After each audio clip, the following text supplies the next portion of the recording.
Welcome everybody, I'm your host Wolverine's goofy cousin. Do you have a stripped out or rounded off oil pan drain plug bolt and you still need to change the oil on your car and have no idea what you're going to do? I can show you a solution.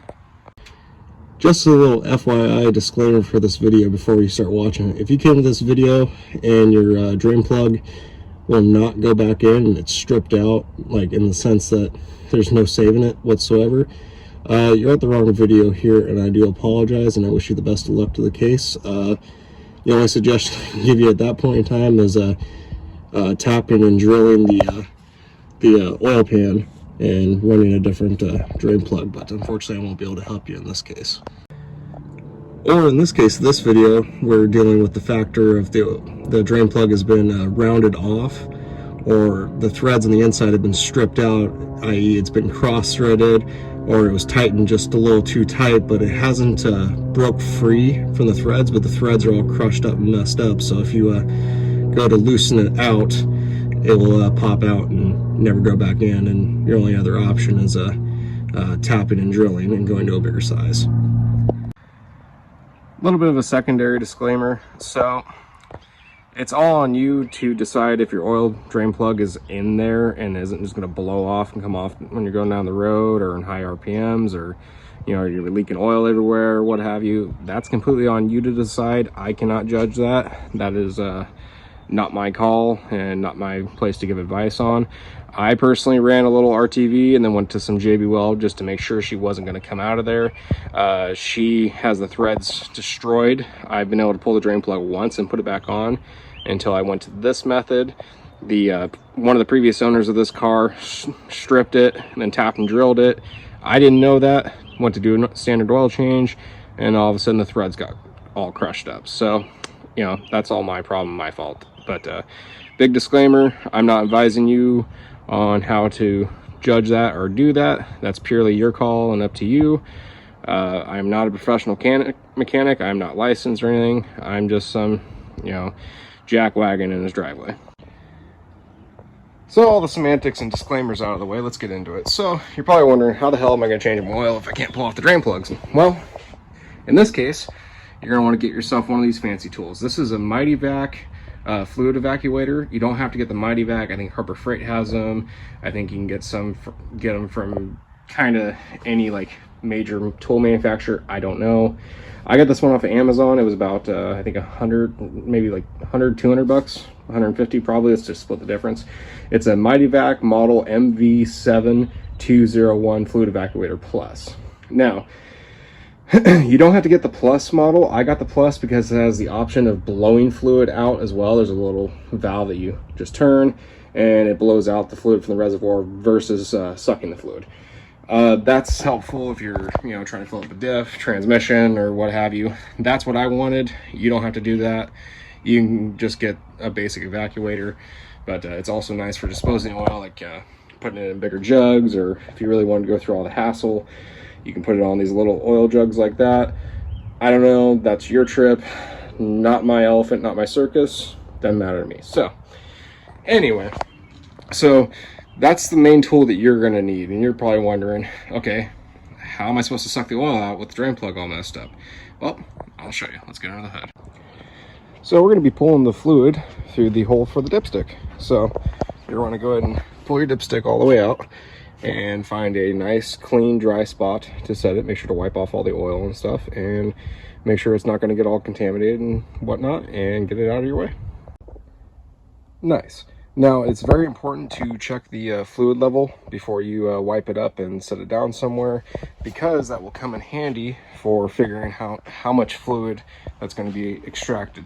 This bottle is marked in liters, not quarts, so you just need to run a little bit of conversions and figure out how much oil is inside the evacuator by the time it's done sucking all of it out, and how much oil is supposed to be in your pan. In the case of this motor, the Miata 1.6, it's going to be 4 quarts, so you're just going to want to run a little bit of conversions by the time that you're done sucking all the fluid out. So let's get the tube for the evacuator down into the tube of the dipstick. All right, once everything's all set up and ready, you're going to want to take the tube and just easily feed it down in there. Make sure you're not getting caught up on anything like I was, and you just want to go until you just get slight resistance and you have hit the bottom. Now, you don't want to try to like force it, like thinking like, oh, maybe I need to, you know, get past down into the oil pan like that, because in that case you're going to get the plastic tube stuck in there, and that is a nightmare. You can risk breaking this tube, which you know, breaking off your dipstick tube is depending on your motor, could be a really bad day or a extremely bad day. It really depends on what you got. So go and, you know, just make sure you're, you know, nice and solid in there. You know, make sure your line's all good. That's a case of me getting it stuck down in there. It's all fixed and tight, but don't run a janky setup like me. And then you just want to go over to the evacuator, make sure she's on suck, which she is, and just go ahead and give her a few pumps.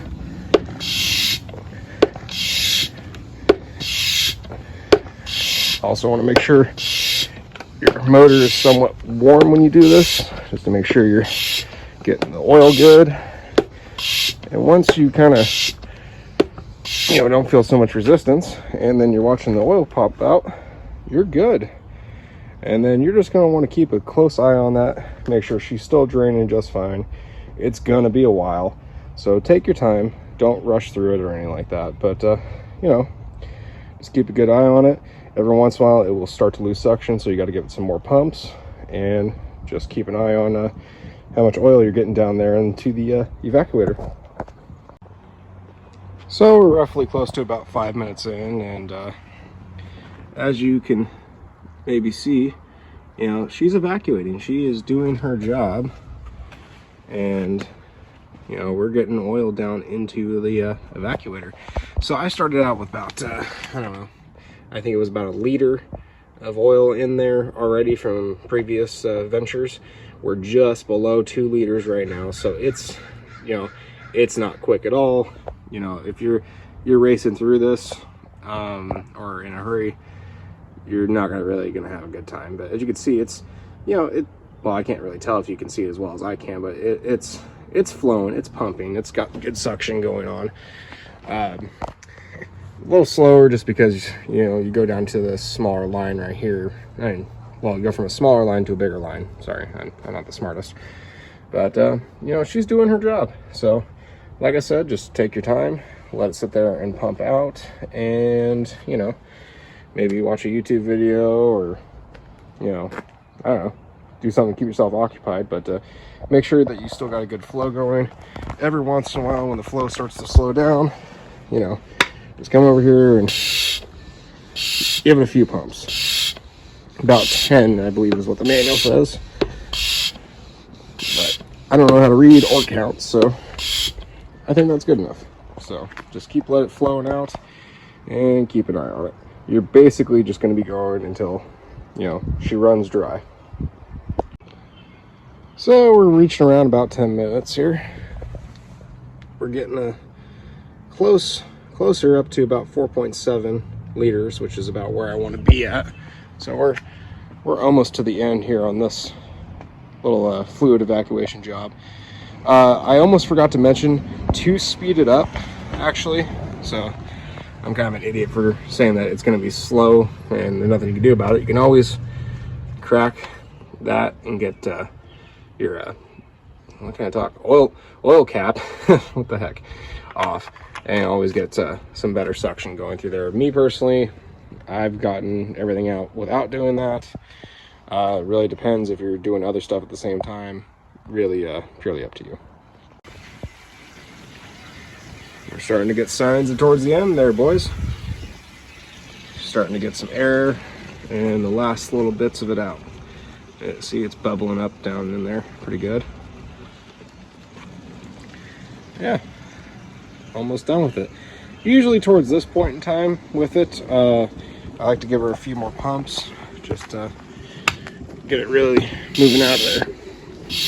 Try to get every last little drop of oil out of there, since we are not pulling the drain plug off.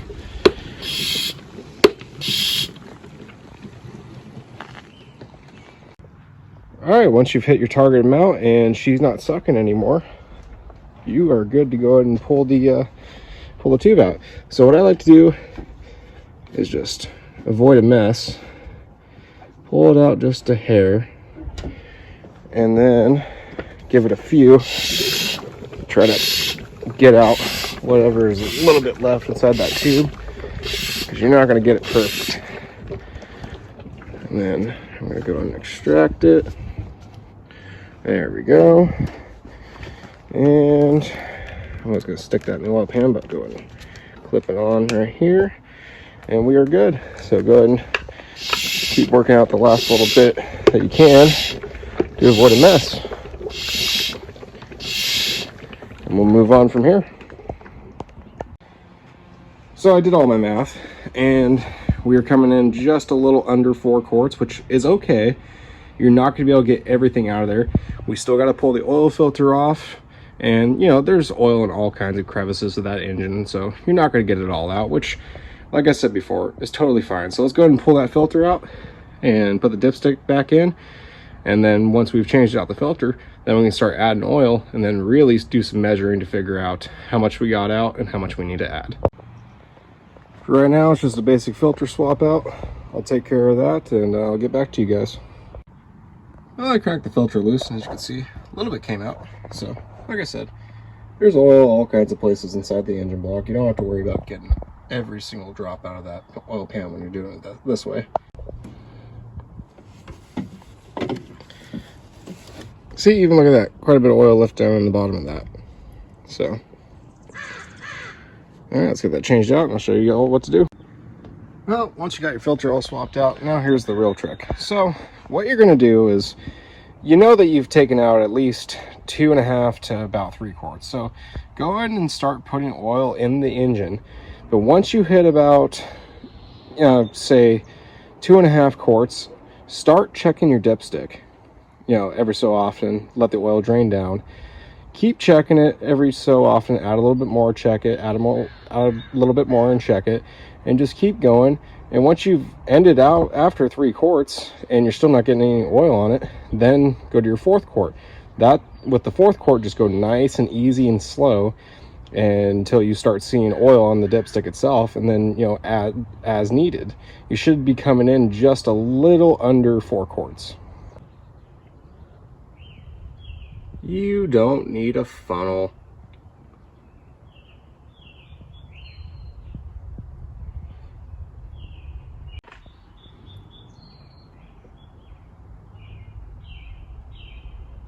All right, we're on our 3rd quart here. I'm gonna go about, give or take, halfway and see what we can see.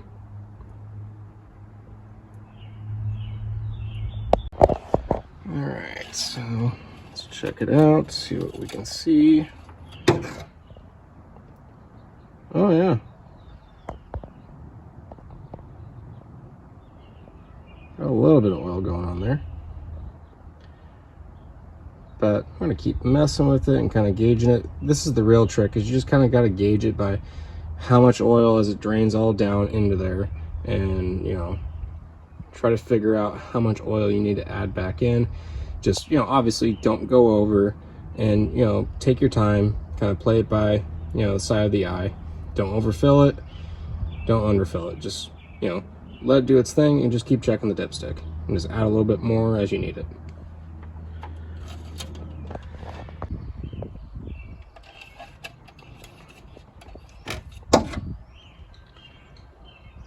After messing with it about more, it took about 3.5 quarts like I expected, and she's all taken care of.